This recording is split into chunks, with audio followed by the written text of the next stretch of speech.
pollinisation est une étape essentielle dans la reproduction d'une majorité de plantes. Il s'agit du transport du pollen d'une étamine vers un pistil. Elle peut être assurée par le vent, l'eau et les insectes pollinisateurs. Ces insectes participent à eux seuls à plus de 80% de la pollinisation des espèces végétales.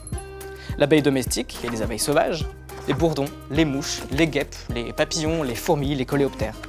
Leur action est indispensable au maintien d'une production de graines, de légumes et de fruits diversifiés et de qualité.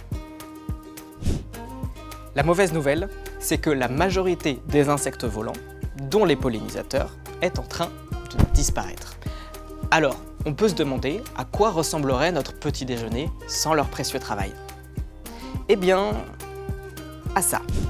Adieu le café, le chocolat, le granola et les tartines de confiture. Même le beurre pourrait être concerné. Et oui, beaucoup d'espèces fourragères dépendent aussi des pollinisateurs.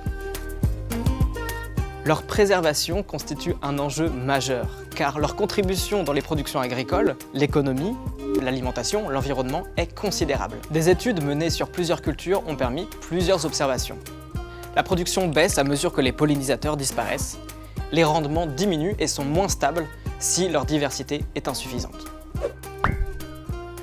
En France, la part de la production végétale destinée à l'alimentation humaine et attribuée à l'action des pollinisateurs représenterait entre 2,3 et 5,3 milliards d'euros.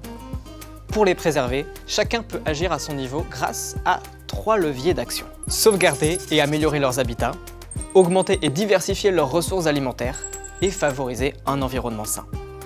Concrètement, en milieu agricole, on peut adapter ces pratiques ou aménager son exploitation de façon à leur assurer une alimentation variée, en quantité suffisante et surtout disponible pendant toute leur période d'activité, la présence de sites pour leur nidification et leur reproduction, la connexion entre les habitats imbriqués dans un paysage hétérogène, une réduction de l'exposition aux produits phytopharmaceutiques. Concernant l'aménagement et la gestion des espaces cultivés et non cultivés, on peut envisager la présence de haies diversifiées ou de bandes fleuries. On peut aussi limiter la fauche, conserver des zones naturelles ou construire des milieux diversifiés pour abriter la variété des pollinisateurs, comme des fagots de bois ou des pierriers. La préservation des pollinisateurs implique de limiter les traitements phytopharmaceutiques pendant les périodes de floraison et de privilégier des alternatives comme le biocontrôle, les outils d'aide à la décision ou le machinisme. D'ailleurs, vous pouvez découvrir des initiatives concrètes et inspirantes en scannant le QR code juste ici.